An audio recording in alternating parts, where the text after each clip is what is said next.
Mateus capítulo 8. Quando Jesus desceu do monte, grandes multidões o seguiram. E eis que um leproso aproximou-se e o adorou, dizendo: Senhor, se quiser, pode me purificar. E Jesus, estendendo a mão, tocou nele, dizendo: Quero sim, fique limpo.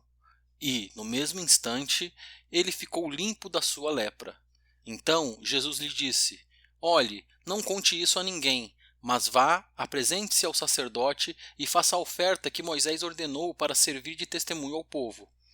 Tendo Jesus entrado em Cafarnaum, um centurião se aproximou dele, implorando: Senhor, o meu servo está na minha casa, de cama, paralítico, sofrendo horrivelmente. Jesus lhe disse: Eu vou lá curá-lo. Mas o centurião respondeu: Senhor, não sou digno de recebê-lo em minha casa, mas apenas mande com uma palavra e o meu servo será curado.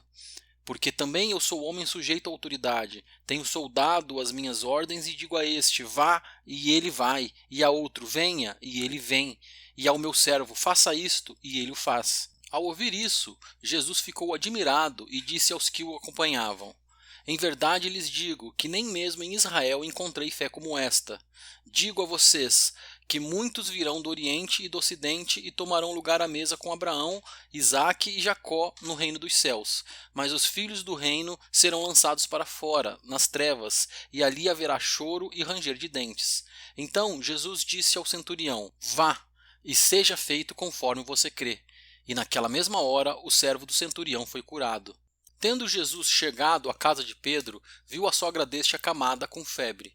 Mas Jesus tomou-a pela mão e a febre a deixou. Ela se levantou e passou a servi-lo. Ao cair da tarde, trouxeram a Jesus muitos endemoniados, e apenas com a palavra expulsou os espíritos e curou todos os que estavam doentes, para se cumprir o que foi dito por meio do profeta Isaías. Ele mesmo tomou as nossas enfermidades e carregou as nossas doenças. Vendo Jesus muita gente ao seu redor, ordenou que passassem para outra margem. Então, aproximando-se dele um escriba, disse a Jesus: Mestre, vou segui-lo para onde quer que o Senhor for.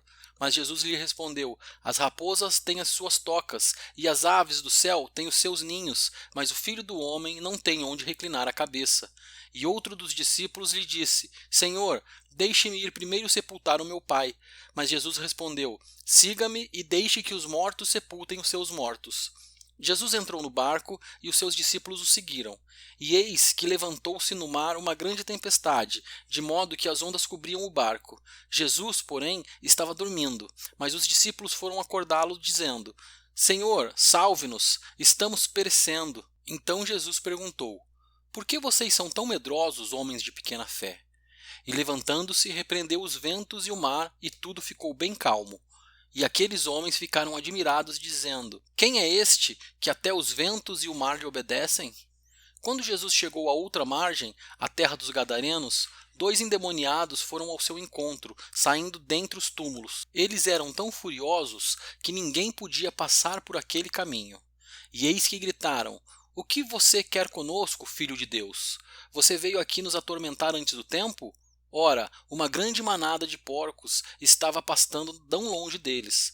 Então os demônios pediram a Jesus com insistência: Se você vai nos expulsar, mande-nos para a manada de porcos. Jesus disse: Pois vão. E eles, saindo, entraram nos porcos, e eis que toda a manada se precipitou despenhadeiro abaixo, para dentro do mar, e morreram nas águas. Os que tratavam dos porcos fugiram e, chegando à cidade, anunciaram todas estas coisas e o que tinha acontecido com os endemoniados. Então a cidade toda saiu para encontrar-se com Jesus, e ao vê-lo, pediram-lhe com insistência que se retirasse da terra deles.